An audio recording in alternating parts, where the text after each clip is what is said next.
Here are 15 things you should know before you travel to Malaysia. First thing I want to talk about is money. So Malaysia has their own currency, which is called ringgit. So 4 ringgit comes to $1, 5 ringgit comes to €1, and 6 ringgit comes to £1 Great British. It's actually very common in Malaysia at shops and restaurants that you can pay with card, but I would advise you to always have some Malaysian money on you, because you never know if you want to get food at this one street cart that does not take cards but only takes money, or you're at a very nice local market and you see this one thing you really want to have, there's a chance they will only take money. So definitely always make sure you carry some Malaysian ringgit on you. Oh yeah, and also for the subway and stuff, it's actually very good to have money on you. So my advice to you is, if you want to carry some Malaysian money, I would advise you to take it out of the bank in Malaysia, because a lot of Malaysian banks actually are free of charge to take money out. So I have a list over here where you can see the banks that are free of charge to take some money out. And you can always, obviously, if you want to take your own currency to Malaysia, change your money at the airport, or there are loads of shops around Malaysia where you can change your money. I would just advise you to look at the exchange rates, because a lot of them are more expensive than other ones. So make sure you check the rates before you change your money at any exchange money shop. So next thing I want to talk about is visas. So most countries do not need a visa and get a visa on arrival in Malaysia, but there are a few countries that actually still have to apply for a visa before they enter Malaysia. So make sure to check out this website, where you can see a list of countries that do not have to apply before they arrive in Malaysia and get a visa on arrival, and a list with countries that do have to apply before they arrive in Malaysia.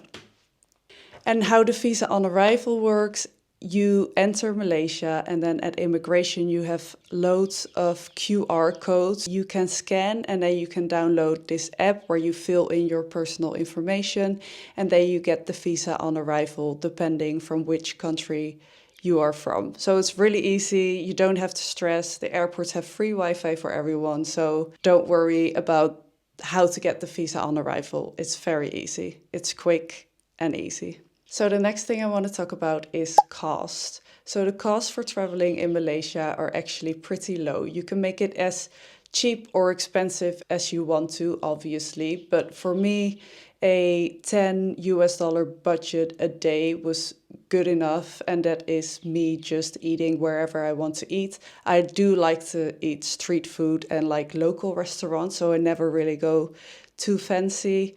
And going to cafes and getting nice coffees, you can easily do that for $10 a day. Of course, if you want to do some activities, that will cost you some more money. And I think for like a nice normal hotel, so not too fancy, not too cheap, I paid around $20 a night, and I shared that with my partner. So for me, it ended up with a cost of $20 a day for accommodation and all my food and all my drinks for the whole day.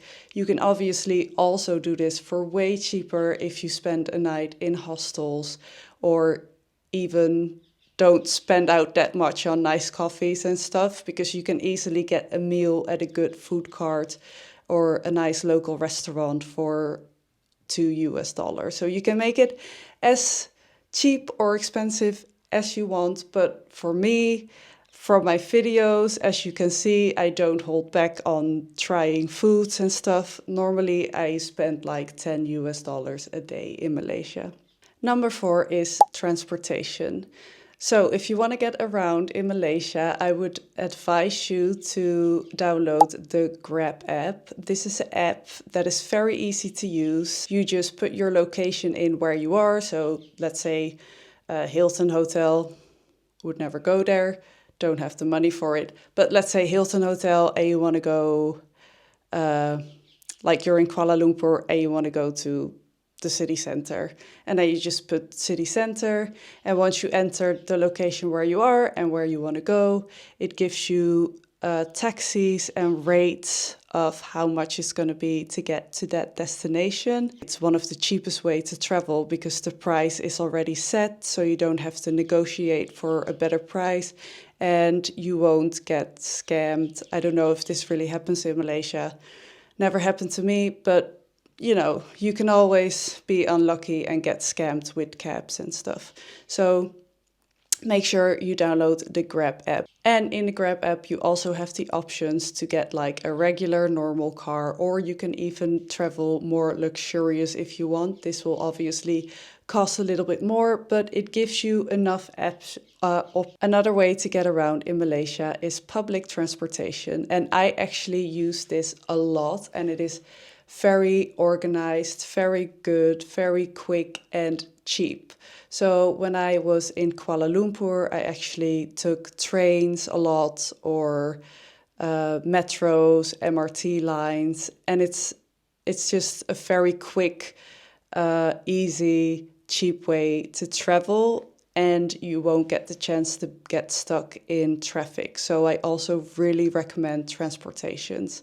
You can always easily get a ticket at the machine, and if you don't want to get your ticket at a machine, but you want some more help, you can just go to any desk anywhere and get your train ticket or metro ticket, and they will help you with what platform it is on and whatever. And also, Malaysian buses are really good. I took the bus multiple times on Penang Island, and it's just really easy and one of the cheapest ways to travel. And the buses are very nice, very clean. So I also highly recommend to take a bus when you're traveling in Malaysia. Number 5, travel long distance. So if you need to travel long distance in Malaysia, I recommend you to go to this website, which is want2go.asia.com, or you can also download the app for your computer or phone. This app is very handy and very easy to use. The only thing you have to do is put in the dates that you want to travel and the location you are and where you want to travel to. So let's say I want to go from Kuala Lumpur to Malacca city town. I just put those locations in and the date I want to travel, and then it gives me a full list of every transportation that goes there on that day. So it will give you buses, trains, minivans, planes, ferries, everything. And they all have the prices next to them too, and you can just book it on that website straight away as well. Highly recommend using this when you're traveling in Malaysia. Number 6 is eSIMs. So when you're traveling to Malaysia and you need a SIM card, but you do not want to wait in the line at the airport for a really long time, have your SIM card taken out of your phone and a new SIM card put in your phone, and with the chance of losing your old SIM card, I would highly recommend for you to download this app, which is Airlo. This app gives you the chance to just select the country you want to get data in, or phone calls or whatever, and you can just buy it online straight away on the app, and you can just download your eSIM instead of getting a physical SIM card put in your phone with the chance of losing your old SIM card. And you don't have to queue anywhere. You can just download the eSIM while you're still in your own country and then activate it as soon as you are in Malaysia. Very easy to use, and they have different options as well for how much data you actually want, or different providers you can get. I prefer an eSIM, but if you prefer a physical new Malaysian SIM card, you should go to the 7-Eleven. It's the best and the cheapest option. Number 7, what is the best time to travel Malaysia? So in overall, the best time to travel Malaysia is from February till September, because that is right after rainy season, so everything's very green and luscious and there is less rain. But it really depends on the place you're staying because, for instance, the west coast where Lankawi and Penang is better to travel from December till March because they say it will be drier during those times. And the east coast where the Redang Islands are and Tioman Island is better to travel around April till October because it tends to be drier over there during this time.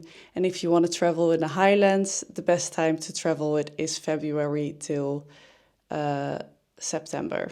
So it's really hard to say what is the best time to travel Malaysia because it changes for every location where you are. Overall, Malaysia is just a very hot and humid country and it rains a lot, but you have sometimes for the west coast, the east coast and the highlands, different times when it's more dry. But anyways, you never really know if it's dry season or rainy season.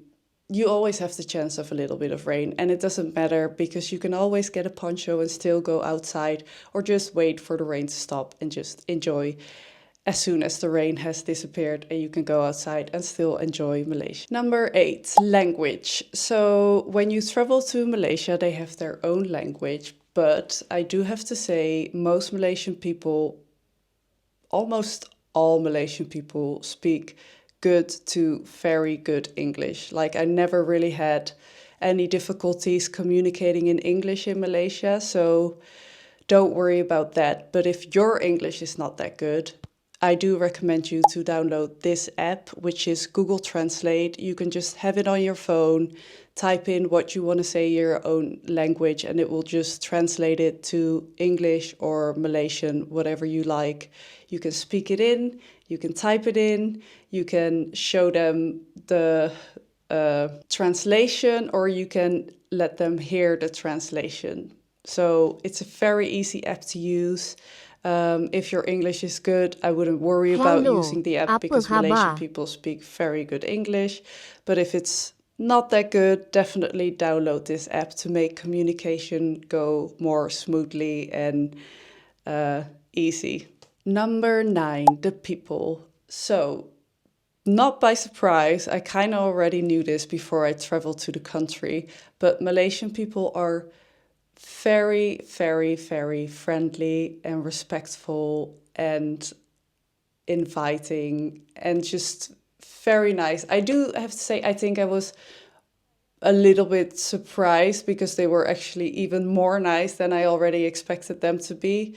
Very respectful. Me and my partner got invited to eat somewhere a few times with Malaysian people, so it was a very pleasant surprise. Well, not a really big surprise because it's Southeast Asia and I think people over there are very friendly and warm and inviting. But in Malaysia, the people very friendly but also very respectful. So make sure you give that kindness and respect back when you're traveling in Malaysia.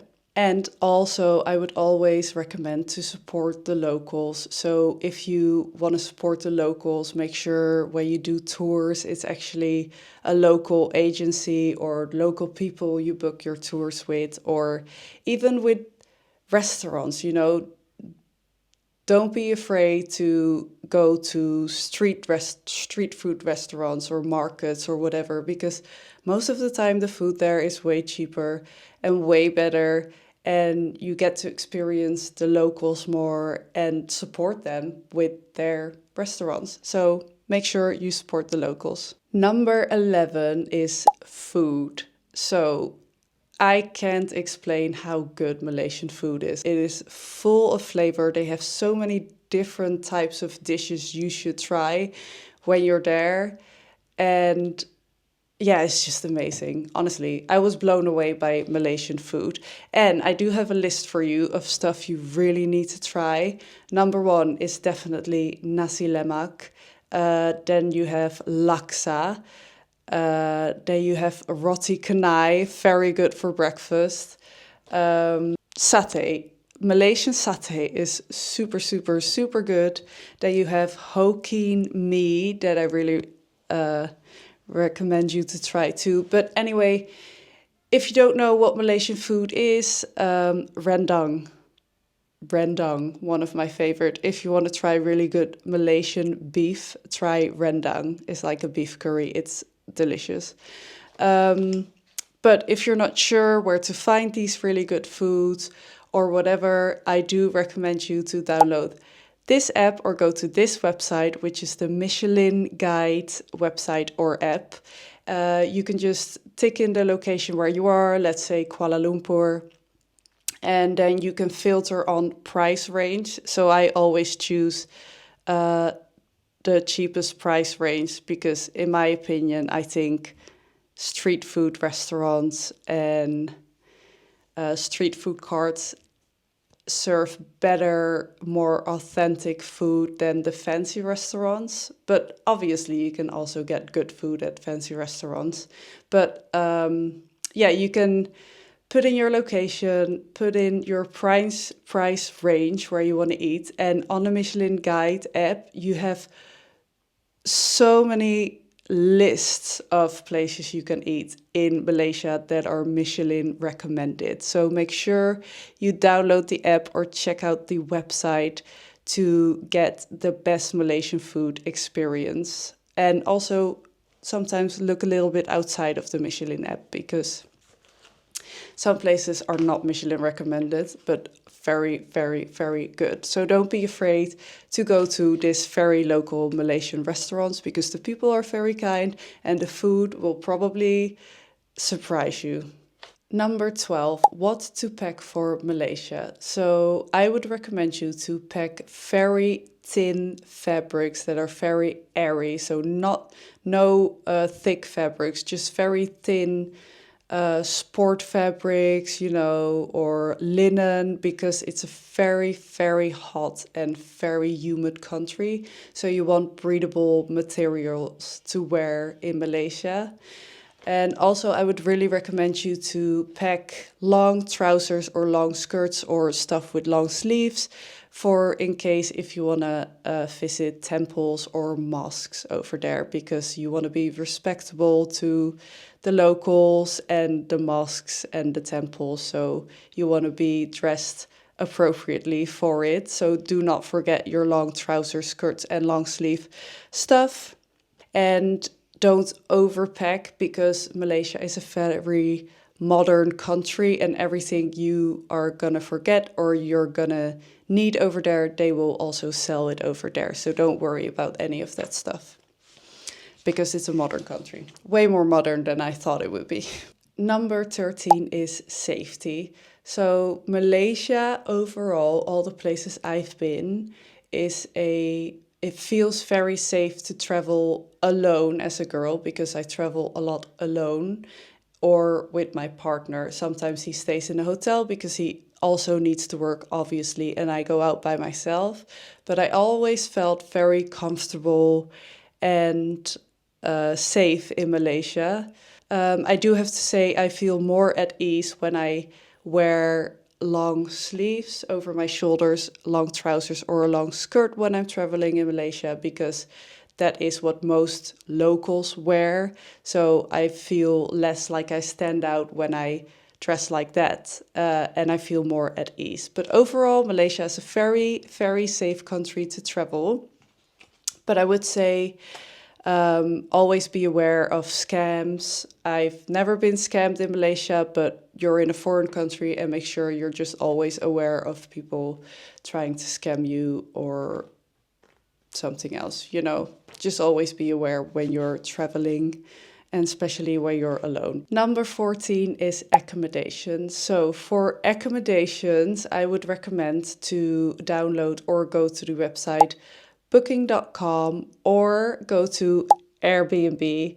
These both websites and apps are the best for booking accommodation in Malaysia. They always have good prices, good discount deals, and you just have a really wide variety of different types of accommodations you want to book. Fancy hotels, normal hotels, or hostels, anything you would want, they have it on booking.com. And if you want to rent some nice apartments or big houses for yourself, or even hotels are on here, Airbnb is the place to look. And you can always just choose your price range. Do make sure you always check the reviews for your accommodation. So I never book an accommodation that is lower than 8 stars, because it doesn't matter what kind of price it is, even when it's a very luxurious hotel and it has like 7 stars or a score of 7 out of 10, you know, there can still be a lot of stuff that's actually not like the photos, or, you know, you have internet problems or whatever. So I would recommend you to always make sure the ratings are above 8 or above 8. And on Airbnb, you have 5 stars or less. On Airbnb, I always make sure it's on 4.5 or higher, to make sure the accommodation actually is the same as the pictures, and the renter is nice and good and whatever. So make sure you check your reviews before you book your accommodation. And last thing I want to talk about, number 15, is monkeys. So there are actually loads of monkeys in Malaysia in all different places. And I have noticed that a lot of tourists always want to give the monkey something or pet them, and then end up screaming because they took stuff off them, or they start showing their teeth, or they actually do bite you sometimes. So make sure to be aware of the monkeys. They are wild animals, they are not pets, and they will basically do anything they want. And they have sharp teeth. So make sure you remember they are not pets, and they are monkeys, and they can be dangerous, even though they are very cute, I know. So this was it for my top 15 things you need to know before you travel to Malaysia. I hope it was helpful, and I wish you a very nice time traveling in Malaysia if you're actually gonna go after this video. I highly recommend it. It's my second favorite country in Southeast Asia, so definitely travel Malaysia, and hopefully these tips were helpful. And I'll see you next time. Bye.